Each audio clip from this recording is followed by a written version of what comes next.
Halo semuanya, selamat datang kembali di channel Bukan Saran Keuangan. Kita akan mendiskusikan sosok yang pernah mengguncang dunia siber Indonesia.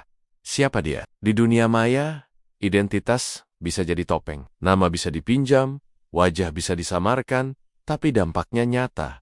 Siapa yang akan kita diskusikan? Tidak lain dan tidak bukan Bjorka. Siapa sosok fenomenal ini sebenarnya? Bjorka pertama kali muncul pada tahun ke-2022, dan langsung menegaskan dunia maya bahwa ia bukan peretas biasa. Di awal kemunculannya saja, Bjorka langsung menjadi fenomena baru, dunia perhackeran. Aksinya membocorkan data pribadi pejabat tinggi, termasuk data SIM card, IndiHome, hingga KPU. Bentuk protes keras terhadap lemahnya keamanan digital di negara kita. Ia tidak hanya mencuri data, tapi juga membuka luka lama, lemahnya tata kelola data publik di Indonesia. Bjorka tidak saja mengkritik, namun membuktikan bahwa kritiknya benar. Banyak yang menganggapnya pahlawan, banyak juga yang mengecam. Semuanya selalu seperti ini.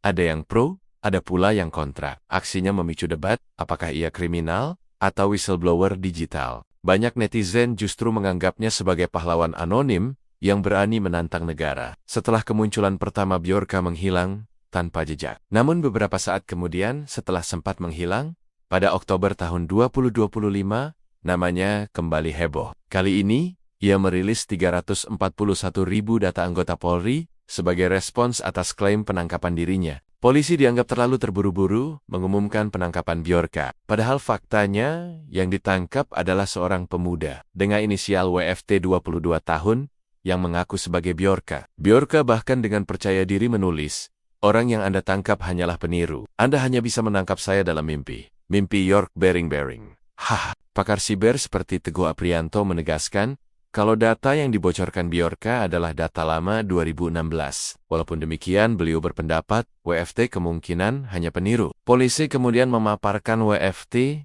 menggunakan nama Bjorka sejak 2020. Tapi bukti digitalnya tipis, atau tidak cukup untuk memastikan. Dan yang lebih buat rame itu akun-akun lain bermunculan, mengaku sebagai Bjorka, menambah kabut misteri. Kasus ini menyadarkan kita semua akan satu hal. Kerentanan digital adalah ancaman nyata. Fluiditas identitas di internet, siapapun bisa mengklaim nama, tapi otoritas sulit membuktikan keaslian. Bjorka mungkin tak punya wajah, tapi dampaknya terasa secara nyata. Kasus ini menyoroti betapa rapuhnya sistem keamanan digital negara kita. Data sensitif bisa bocor, bahkan dari institusi sebesar Polri.